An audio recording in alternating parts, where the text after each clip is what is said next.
KBC में करोड़पति पति। सूरज के जीवन का एक ही फंडा था कि मेहनत तो गधा भी करता है, घर बैठे जो कमाए समझदार वही होता है। इसीलिए उसने कभी नौकरी ही नहीं ढूंढी। इस बात से हालांकि उसकी पत्नी शिखा बिल्कुल भी अग्री नहीं करती थी, पर फिर भी सूरज को समझाना बेकार था। टीवी में कैसे बनोगे करोड़पति का ऐड देखकर बस अब तो घर बैठे ही वो करोड़पति बन सकता है, और उसके पीछे उसने अपने सारे सोर्सेस एक्टिव कर दिए।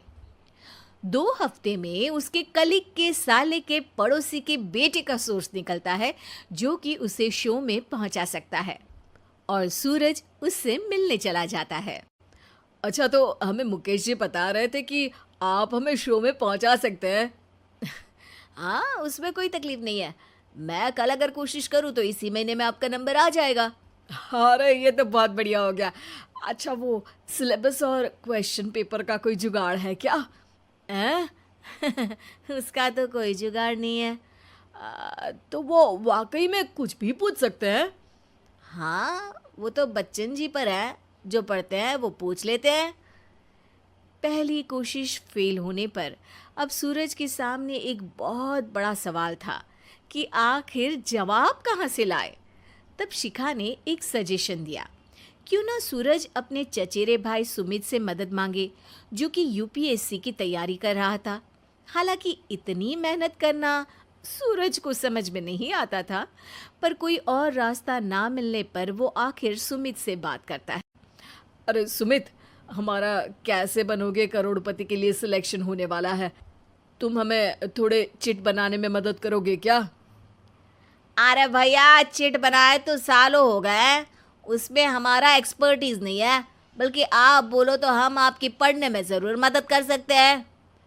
हट, कैसी अनाप शराब बातें कर रहा है तू। सूरज ने सुमित को मना तो कर दिया था, पर तैयारी करने के सिवाय कोई चारा उसे दिख भी नहीं रहा था। खासकर जब 12 के पेपर लीक करने के एक्सपर्ट शुक्ला जो भी हाथ जोड़ लेते हैं। आखिर सूरज को सुमित के पास जाना ही पड़ा, और उसने सुमित और शिखा से वादा किया कि वो बहुत मेहनत करेगा। 1 महीने की तैयारी के बाद फाइनल हुआ कि शो से 1 हफ्ते पहले एक ट्रायल खेला जाएगा, जहां पर सारे रिश्तेदार ऑडियंस की जगह पर होंगे और शिखा सवाल पूछेगी। दूर दराज से भी रिश्तेदार आकर हाजिर हो गए देखने कि आखिर कैसे बनेगा सुमित करोड़पति। था और इतने में सूरज आकर अपना स्पीच देता है। ये 1 महीना मेरे लिए आसान नहीं था, पर अपने भाई सुमित और अपनी पत्नी शिखा की मदद से मैं इतनी दूर पहुंच पाया हूँ। मेरे मम्मी पापा के आशीर्वाद ने भी बहुत साथ दिया है मेरा। मैं उम्मीद करता हूँ कि आज के शो में आप लोगों को बहुत मज़ा आएगा। साक्षी पहला सवाल पूछती है और पूरे कमरे में सन्नाटा छा जाता है। इंडिया में कितने स्टेट्स हैं? 3, सॉलिड, लिक्विड और गैस। अरे रुकिए, तो ऑप्शंस तो देने दीजिए। इतने में 5वीं कक्षा का चिंटू बोल उठता है। अरे क्या मामा, आप तो पहले सवाल पर ही आउट हो गए। अरे बेटा, पहला सवाल तो ट्रायल होता है ना। अरे तुम अब देखना। देखने जैसी बात तो थी ही। सूरज को इतना शांत किसी ने नहीं देखा था। कभी कभी तो लगता था मानो सूरज आंख खोलकर ही सो गया हो। मामा जल्दी करो प्लीज, कल सुबह पनवेल भी तो निकलना है। अरे हट, कंसंट्रेट करने दे मुझे। 3 सवाल में 3 लाइफलाइन खत्म हो चुकी थी, और अब चौथे सवाल पर भी सूरज का मौन नहीं टूटा। पर सूरज अभी भी हार मानने को तैयार नहीं था।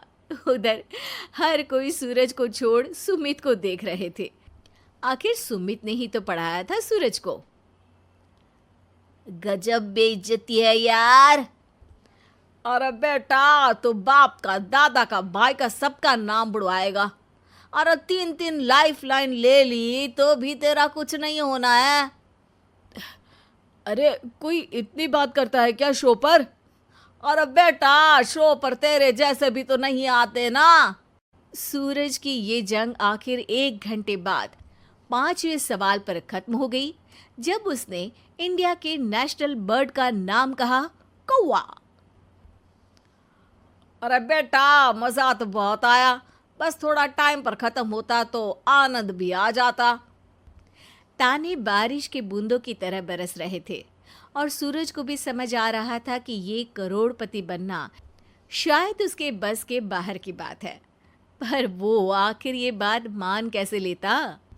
वो सख्त लौंडा जो ठहरा, उसने सोचा कि बेइज्जती तो हो ही चुकी है, पर अगर मैं हार नहीं मानूं तो शायद कुछ हो सकता है।